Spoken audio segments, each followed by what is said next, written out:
इत्तेफाक पार्लियामेंट का हुआ है। अब साहब कहते हैं कि साहब IMF और फलां फलां वो पाकिस्तान के साथ ताउन छोड़ देंगे, उसकी मदद नहीं करेंगे, नाराज हो जाएंगे। ये राज तो आज हम पर खुला है कि हमारी कानून साजियाँ क्या उनकी हिदायत के मुताबिक होंगी और उनकी रजामंदी से वाबस्ता होंगी।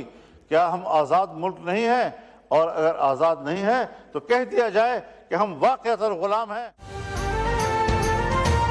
गैर आईनी खलाई मदारिस के लिए हकीकी मदारिस का निज़ाम खराब न किया जाए।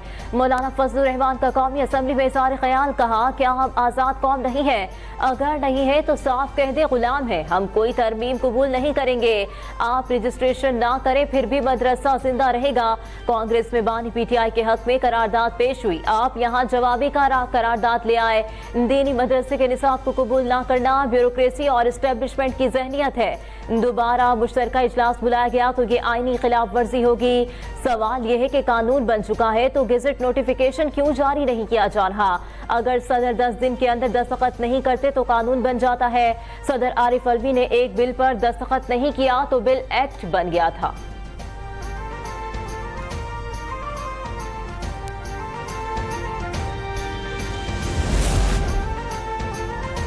मौलाना ने जो कहा सर तस्लीम कब। विफाकी वज़ीर कानून आज़म नज़ीर ताड़र का कौमी असम्बली में इज़हार ख्याल। कहा 26वीं तरमीम के साथ इस बिल को दोनों ऐवानों ने पास किया। मौलाना फजलुर रहमान से मेरा और मेरे कायद का एहतराम का रिश्ता है। कोई कानून साजी सदर मुमलिकत के दस्तखत के बगैर मुकम्मल नहीं। सदर मुमलिकत इस ऐवान का हिस्सा है। मुश्तरका इजलास बिल को तरामीम के साथ या तरामीम के बगैर पास हो जाता है। जब सदर बिल वापस करता है तो आइन के मुताबिक बिल को मुश्तरका इजलास में रखा जाता है।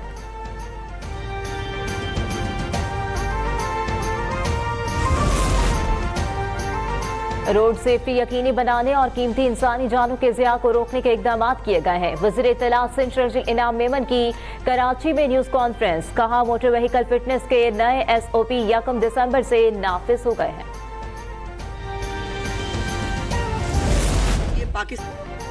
ख्वाजा आसिफ ने कहा PTI को पहल करना पड़ेगी। क्या मुमकिन नहीं कि मसाइल के हल के लिए कमेटी बनाए? इसके बाद इस्टेब्लिशमेंट से भी बात हो सकती है। कौमी असम्बली के इजलास में हिज़्ब इख्तिलाफ के रहनुमा शेर अफजल मरवत का इज़हार ख्याल। कहा ख्वाजा आसिफ का एहतराम है मगर उनकी जबान आग उगलती है। यहाँ ऐसा माहौल होता है जैसे 100 कुएं लड़ही हैं।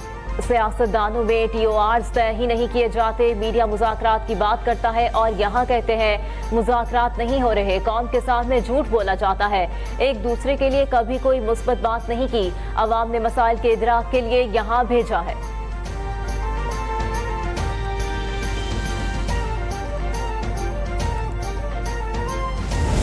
खुशगवार ठंडी हवा का झोंका आया है पहली दफ़ा उधर से।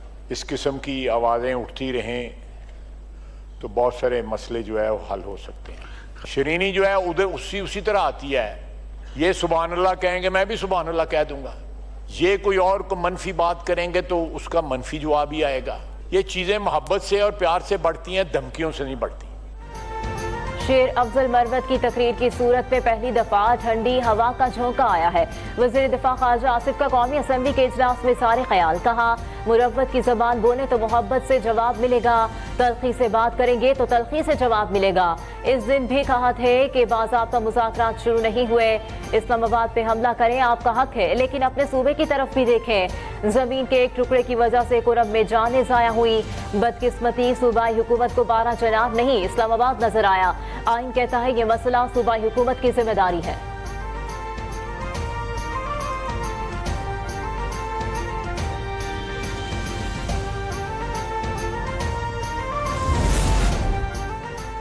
जब तक हुकूमत और हिज़्ब इख्तिलाफ में बातचीत नहीं होगी ये निज़ाम नहीं चल सकता। कौमी असम्बली के इजलास में लीगी रहनुमा राना सनाउल्लाह का इज़हार ख्याल। कहा वज़ीर आज़म ने कहा हम मुज़ाकरात के लिए तैयार हैं। 5-6 हफ्ते कबल वज़ीर आज़म ऐवान में आए तो हिज़्ब इख्तिलाफ से हाथ मिलाया।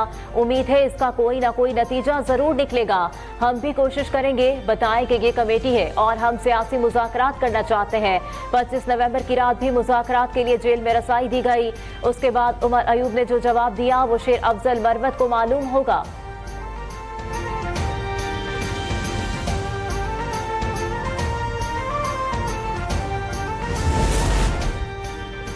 बानी पीटीआई के खिलाफ तौहीन इलेक्शन कमीशन केस की समाअत। बानी की वीडियो लिंक पर इलेक्शन कमीशन में पेश न किया जा सका।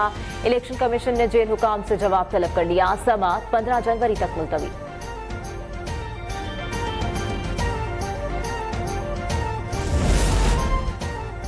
इस्लामाबाद की मकामी अदालत ने बानी पीटीआई की 6 और बुशरा बीबी की एक मुकदमे में अबूरी जमानतों में 7 जनवरी तक तौसी कर दी।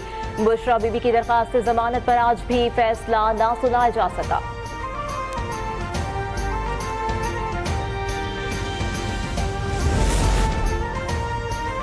सिविल लाफरमानी के लिए बानी के हुक्म का इंतजार है। बानी जो भी हिदायत देंगे वैसा ही होगा।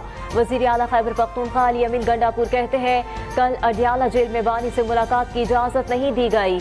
मैं पूरे सूबे का नुमाइंदा हूँ, मुझे क्लियरेंस की जरूरत नहीं। क्लियरेंस मांगने वालों की क्लियरेंस होनी चाहिए। बानी पीटीआई से मुलाकात की इजाजत ना देने पर अदालत जाऊंगा।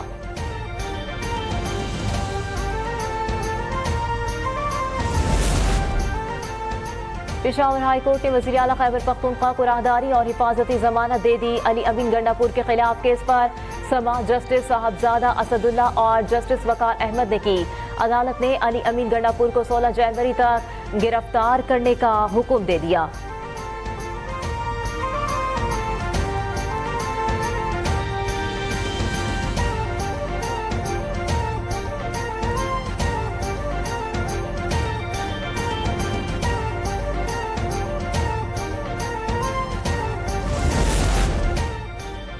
यूनान कश्ती हादसे में 4 पाकिस्तानियों के जाम बहक होने की तस्दीक हो गई। यूनान में पाकिस्तानी सिफारत खाना जाम बहक पाकिस्तानियों की लाशें अपने खर्च पर वतन भेजेगा।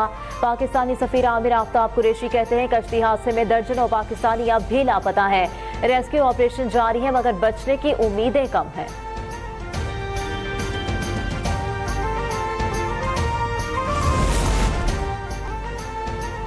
सिंध में सर्दियों के दौरान यूनिफॉर्म में नरमी का हिदायत जारी। वज़ीर तालीम सिंध सैयद सरदार अली शाह की हिदायत पर डायरेक्टोरेट ऑफ प्राइवेट इंस्टीट्यूशन ने निजी स्कूल को मरासला जारी कर दिया। सर्दियों के दौरान निजी स्कूल तलबा के यूनिफॉर्म में नरमी बरतेंगे। बच्चों की सेहत की खातिर सर्दी से बचाव के इकदाम में उनके साथ ताउन किया जाए।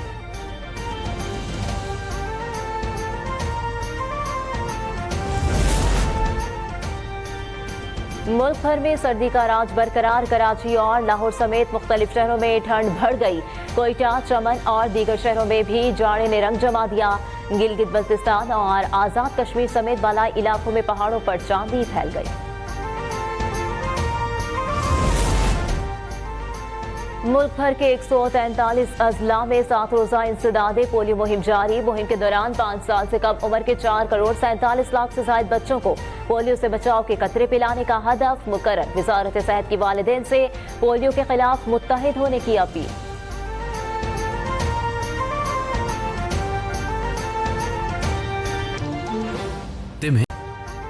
अभी सब्सक्राइब करें ताकि कोई खबर रह न जाए।